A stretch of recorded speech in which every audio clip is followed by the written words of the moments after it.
Welcome to Nellai aroma. நம்ம இன்னைக்கு பார்க்க போற ரெசிபி லட்டு ரெசிபி. எல்லாருக்கும் பிடிச்ச ரெசிபி. லட்டு செய்யறது வந்து ரொம்ப ஈஸி, ரொம்ப சுலபம். நான் சொன்ன அளவுகளில் நீங்க செய்யும் போது இன்னைக்கு நான் காமிச்சிருக்க அளவுகளில் கரெக்டா வந்து 1/2 கிலோ லட்டு கிடைக்கும். சில ரெசிபிகள் சொதப்பிடுச்சு அப்படின்னா அதை வந்து ரெக்டிஃபை பண்ண முடியாது. ஆனா லட்டுல அப்படி இல்லை. அந்த கம்பி பதம் வந்து கொஞ்சம் முக்கியம்.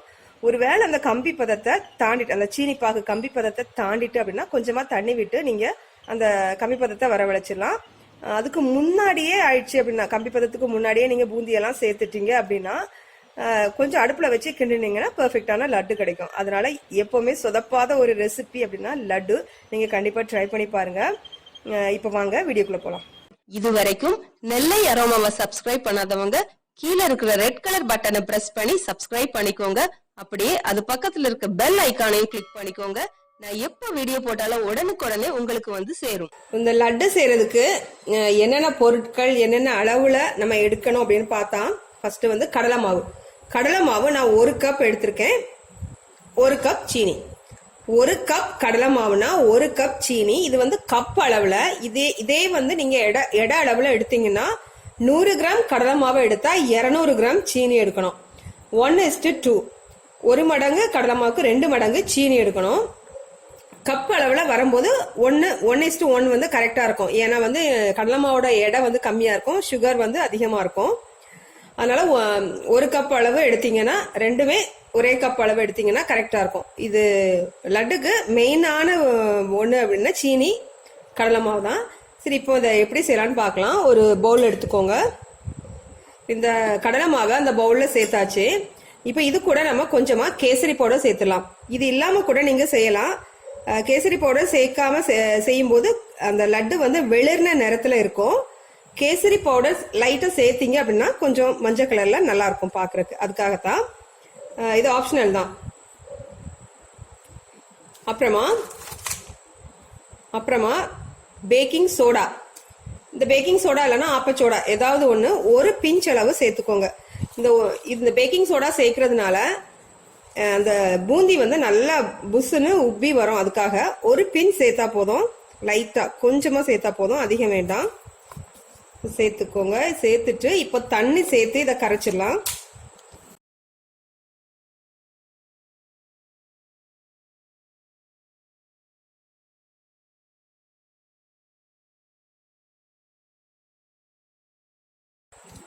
இப்போ இதை வந்து தண்ணி விட்டு இந்த மாவை கரைச்சாச்சு. மாவு வந்து எப்படி இருக்கணும் அப்படின்னா தோசை மாவு பதத்துக்கு இருக்கணும்.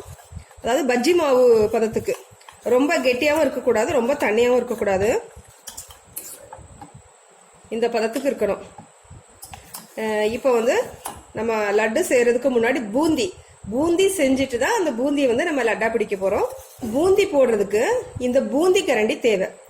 இந்த பூந்தி கரண்டி இல்லை அப்படின்னா நீங்க வீட்டுல கண் கரண்டி இருக்கும் இல்லையா, அந்த கண் கரண்டியை இங்க யூஸ் பண்ணிக்கலாம். நீங்க அடிக்கடி லட்டு செய்யறதா இருந்தா இல்ல பெரிய அளவுல லட்டு செய்யறதா இருந்தா கண்டிப்பா அந்த பூந்தி கரண்டி வாங்கிக்கோங்க. இதுதான் நல்ல பிரயோஜனமா இருக்கும். சீக்கிரமா போட்டு எடுத்துடலாம். கண் கரண்டில வந்து மெதுவா தான் நம்ம போட முடியும், கொஞ்சம் கொஞ்சமா லைட்டா தான் போட முடியும். இதுலன்னா நல்லா ஒரு கான்பிடென்டா நல்லா சீக்கிரமா போட்டு எடுத்துடலாம். ஸோ இந்த கரண்டி வந்து அத்தியாவசியம் அப்படின்னா நீங்க வாங்கிக்கோங்க. பூந்தி செய்யறதுக்கு நான் எண்ணெய் காய வச்சிருக்கேன். எண்ணெய் வந்து நல்லா காயணும், நல்லா சூடா இருக்கணும் பூந்தி போடுறதுக்கு. இப்போ எண்ணெய் வந்து நல்லா காயட்டும். இப்போ எண்ணெய் வந்து நல்லா காஞ்சிட்டு நம்ம பூந்தி போட ஆரம்பிச்சிடலாம். பூந்தி கரண்டிய எண்ணெய்க்கு மேல இப்படி வச்சுக்கோங்க, ரொம்ப உயரமா வைக்க வேண்டாம். இப்போ நீங்க கொஞ்சமா மாவு எடுத்து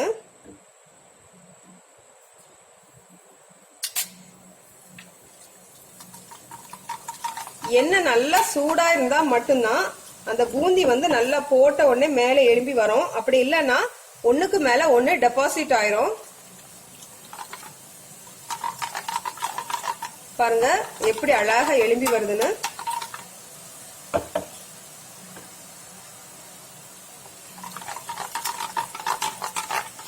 அப்புறமா முக்கியமா லட்டுக்கு வந்து இந்த பூந்தி வந்து ரொம்ப வேகக்கூடாது, ரொம்ப கிறிஸ்பியா மொறுமொறுப்பா ஆகக்கூடாது. லைட்டா அந்த ஓசை அடங்குனதும் நம்ம இந்த பூந்திகளை எடுத்துடலாம். எவ்வளவு அழகா ரவுண்ட் ரவுண்டா வந்திருக்கு பாருங்க. இப்படி ரவுண்ட் ரவுண்டா வந்துச்சு அப்படின்னா நம்ம மாவு கரெக்டான பதத்துல கரைச்சிருக்கோம் அப்படின்னு அர்த்தம். இது போதும். இப்போ நம்ம எடுத்துடலாம்.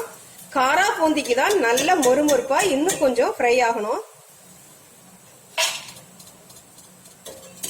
இது லட்டுக்கு போதும். லட்டு பூந்திக்கு எல்லாம் இந்த ஸ்டேஜ்ல நம்ம எடுத்துடணும். ரொம்ப மொறுமொறுப்பா விடக்கூடாது.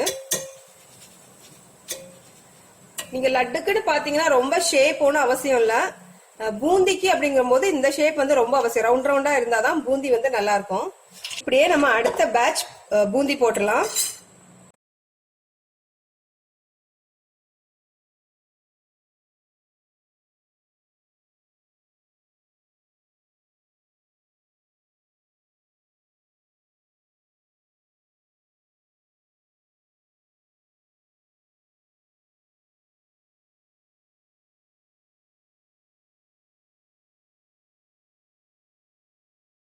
இப்ப பாத்தீங்கன்னா நம்ம லட்டுக்குள்ள அந்த பூந்தி எல்லாம் பொரிச்சு எடுத்தாச்சு.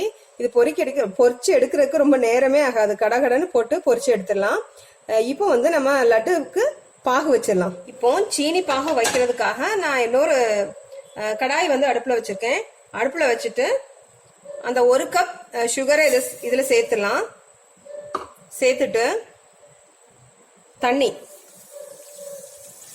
ஒரு 1/2 கப் போல நான் தண்ணி விட்டுருக்கேன். தண்ணி வந்து அதிகமா விடாதீங்க. அதிகமா விட்டீங்க அப்படின்னா அந்த பாகு வர்றதுக்கு அந்த பதம் வர்றதுக்கு கொஞ்சம் நேரம் ஆகும். அதனால கொஞ்சமா தண்ணி விட்டுக்கோங்க. அந்த சீனி கரைஞ்சி நல்லா கொதிக்கட்டும். 1/2 கப்புக்கும் கம்மியா தண்ணி விட்டாலே போதுமானது. இப்ப பாருங்க, இந்த சீனி பாகு வந்து கொதிக்க ஆரம்பிச்சுட்டு லட்டு பிடிக்கிறதுக்கு வந்து பதம் வந்து கொஞ்சம் வந்து ரொம்ப முக்கியம்.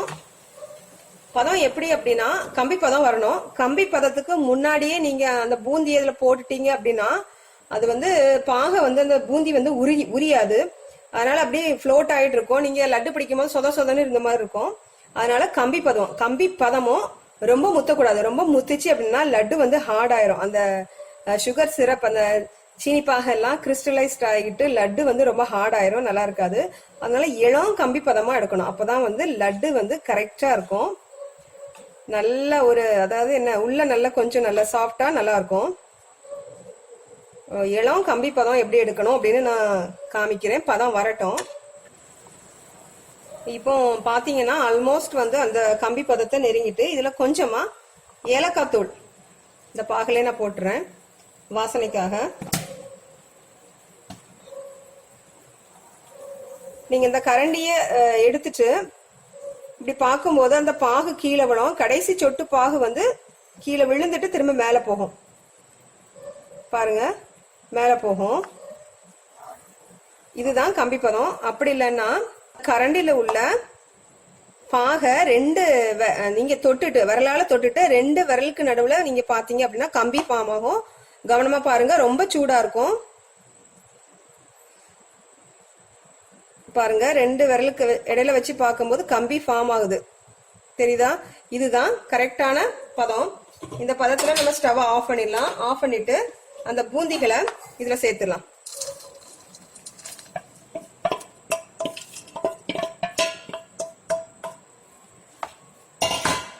சேர்த்து நல்லா கலந்து விட்டுக்கோங்க.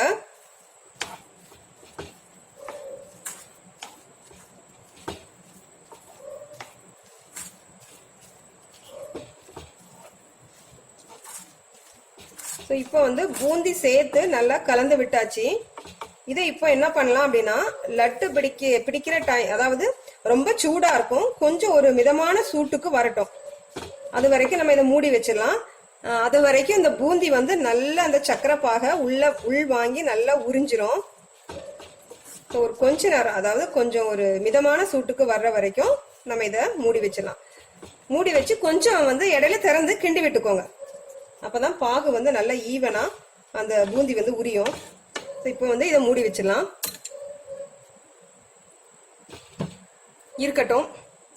இருக்கட்டும். ஒரு 1 நிமிஷத்துக்கு அப்புறமா நம்ம திறந்து இதை கிண்டி விடலாம்.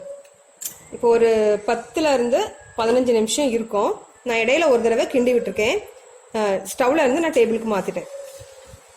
என்ன இருக்கா பாருங்க. இப்போ வந்து அந்த ஜீரா எல்லாத்தையும் நல்லா உறிஞ்சிட்டு பூந்தி எதுவுமே மீதி இல்லை பாருங்க.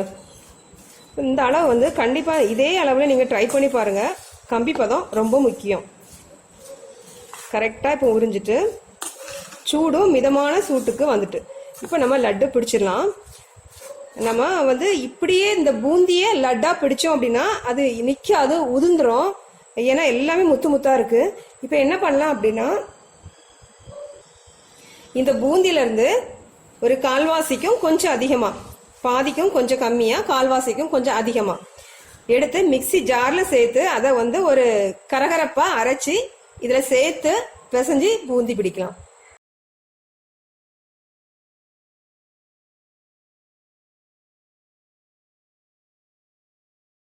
இப்போ பார்த்தீங்கன்னா இதை வந்து ஒரு கரகரப்பாக அரைச்சாச்சு. இது கூட சேர்த்துடலாம்.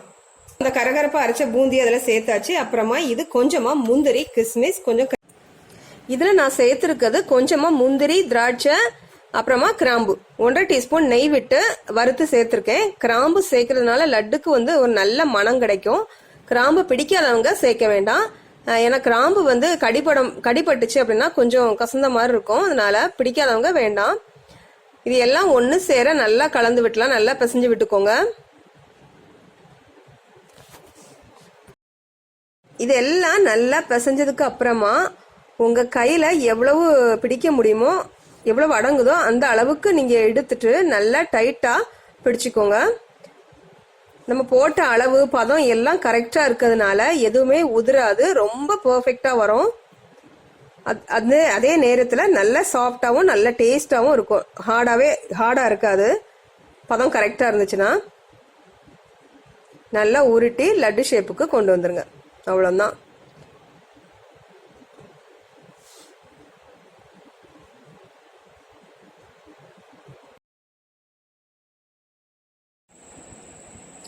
இப்போ பாருங்க, நம்ம லட்டு எல்லாம் சூப்பராக ரெடி ஆயிட்டு. லட்டு செய்யறது வந்து ரொம்ப சுலபம். கண்டிப்பா நீங்க ஒரு தடவை நீங்க லட்டு செஞ்சு பார்த்து சக்சஸ் ஆயிடுச்சுன்னா கண்டிப்பா நீங்க வெளியே வாங்கவே மாட்டீங்க. அவ்வளவு ஈஸி. அந்த பதம் மட்டும்தான், அந்த கம்பி பதம் மட்டும்தான். அந்த பதம் எடுத்துட்டீங்க அப்படின்னா லட்டு சூப்பரா பெர்ஃபெக்டா வரும். ஸோ இந்த ரெசிபி பிடிச்சிருந்தா லைக் பண்ணுங்க, ஷேர் பண்ணுங்க, மறக்காம நெல்லை அரோமாக்கு சப்ஸ்கிரைப் பண்ணுங்க. தேங்க்யூ.